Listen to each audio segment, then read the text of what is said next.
આજે આપ સૌને જણાવતા આનંદ થાય છે કે આમ આદમી પાર્ટી ગુજરાતની અંદર આ સ્થાનિક સ્વરાજની ચૂંટણીમાં મજબૂતીથી તમામ સીટો ઉપર પોતાના ઉમેદવારો ઉતારવા જઈ રહી છે. અને જ્યારે સ્થાનિક સ્વરાજની ચૂંટણીની વાત હોય ત્યારે સુરત મહાનગરપાલિકા એ હંમેશાથી ગુજરાતની અંદર ભારતીય જનતા પાર્ટીના કાન આંબળવાનું અને આંગળી ચીંધવાનું કામ કર્યું છે.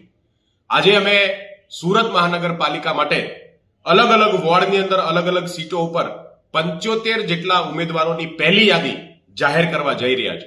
આ તમામ ઉમેદવારો સુરતની અંદર સુરતના લોકો માટે ટકાઉ વિકાસ અને સુરત જે વર્ષોથી ભારતીય જનતા પાર્ટીના કુશાસનનો ભોગ બન્યો છે, એક ગ્લોબલ સિટી જે ખરા અર્થમાં ગ્લોબલ ના બની શક્યું, જેનું ઇન્ફ્રાસ્ટ્રક્ચર ગ્લોબલ ના બની શક્યું, એવા સુરતની અંદર ભ્રષ્ટાચારે ભાજપની અંદર એક શિષ્ટાચારની જેમ ફેલાયેલો છે.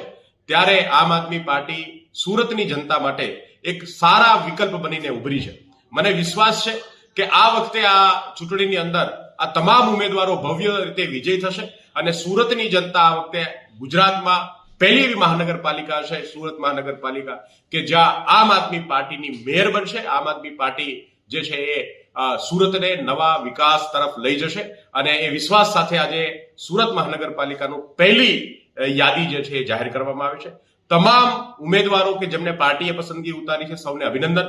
સુરતના તમામ નિષ્ઠાવાન કાર્યકર્તાઓને અભિનંદન. છેલ્લા ઘણા સમયથી સુરતની અંદર સતત લોકો સુધી જઈ અને સંદેશ આપવાનું કામ કર્યું છે. તમામ સાથીઓને અભિનંદન અને તમામ ઉમેદવારોને જીત માટેની અગ્રિમ શુભેચ્છાઓ.